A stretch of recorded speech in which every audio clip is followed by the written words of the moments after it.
Mesdames, Mesdemoiselles, Messieurs, Daniel Pilon, CPA, chroniqueur financier, bienvenue à cette capsule très spéciale qui va vous entretenir de tous les petits secrets dans l'achat d'un véhicule récréatif.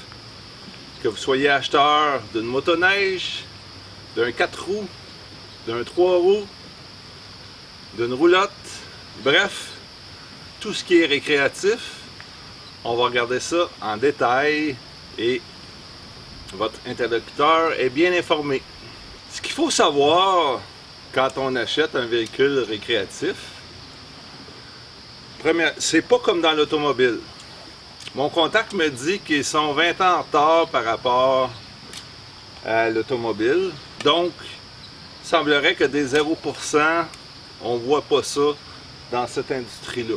Une règle générale, je ne sais pas s'il y a une exception quelque part, mais en gros, ce sont des observations de l'ensemble de l'industrie. Premièrement, il semblerait qu'il y a deux institutions financières qui jouent là-dedans. Il y a tout le temps des banques cachées à quelque part ou caisses quand il y a du financement. Toujours. Et quand on achète, on est assis avec le représentant, le vendeur. Il y a une pression pour que vous n'achetez jamais comptant, upfront. Jamais. Il faut absolument que vous passiez par le financement. Pourquoi? Parce que vendre du financement rapporte une commission, une cote au concessionnaire et au FNI. Le FNI, la personne qui est assise dans le bureau Finance and Insurance. C'est tout le temps des belles filles qui sont là!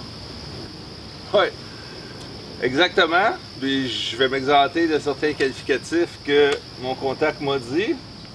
Mais le bureau est souvent confortable. Une fois qu'on a booké notre deal avec le vendeur, qu'on a négocié notre prix, parce qu'il y a de la marge de manœuvre, c'est très très important, lui, qui vous convainc d'acheter au crédit et de passer au bureau de la dame qui est FNI.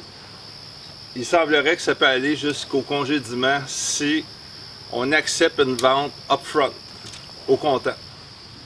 Parce que la cote est importante. Ça fait partie de la business.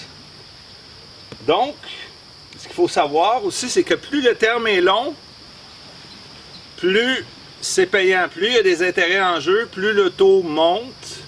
Souvent, il y a des promotions genre 3 ans, 3,99%, 4 ans, 4,99%, des trucs du genre.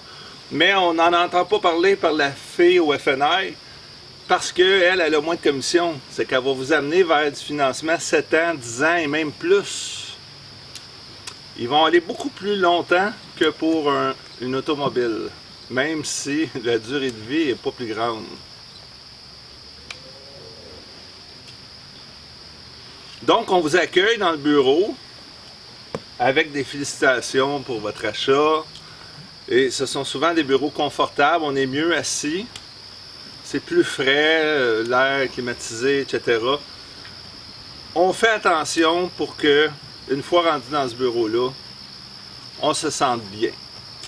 Habituellement, la personne en avant de nous est extrêmement agréable aussi à regarder, comme je disais tantôt. Qu'est-ce qu'elle va essayer de nous vendre? Premièrement, un prêt plus long, parce que c'est plus payant pour elle et pour, évidemment, le concessionnaire. La commission du dealer monte et la commission du FNI monte. Évidemment, la garantie prolongée, au lieu d'être une garantie de base qui est 1 an, souvent, ben on va te vendre un 3 ans. Ça peut être une compagnie externe qui est mêlée à ça, ça peut être le propre garage. Mais il y a beaucoup d'argent qui se fait avec la garantie prolongée, on joue sur la peur des gens. Ah, Monsieur Pilon, arrêtez donc de juger les gens qui ont besoin de sécurité, d'assurance et de garantie. Moi, j'ai toujours acheté ça pour dormir l'esprit en paix. Moi, madame, je ne juge pas les gens, j'explique comment ça marche. Donc, véhiculer la peur, ça marche beaucoup dans l'industrie de l'assurance et assis dans le bureau du FNI, c'est extrêmement lucratif. Donc, la garantie prolongée, si on réussit à vendre ça, une belle commission de plus pour le dealer et le FNI. Le FNI, généralement, va avoir 20 à 25% de ce que le dealer, excusez l'anglicisme, le concessionnaire va avoir. Elle amène de l'eau au moulin. Assurance maladie grave, c'est rendu très à la mode. Si tu pognes une maladie, on va payer ton prêt. Alors ça, c'est très payant aussi. La valeur à neuf, encore une mine d'or.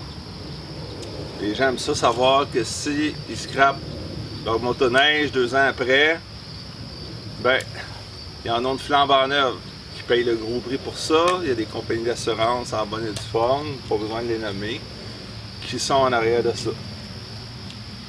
L'invalidité de courte durée, on va vous dire, mais si vous arrivez à un accident, vous vous cassez une jambe, vous ne travaillez plus pendant 3 mois, etc., on fait vos paiements. Donc tout ça, ça apporte énormément d'eau au moulin. Mon vendeur m'expliquait qu'il a déjà vu une commission, le dealer faire 4 500 $ en vendant un véhicule récréatif, juste avec tous ces items qui sont directement liés avec la peur du consommateur.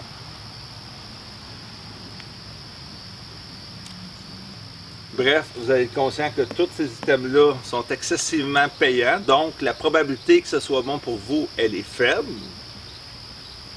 C'est comme ça qu'eux font beaucoup de profit et qu'on va vous attirer surtout vers des termes beaucoup plus longs.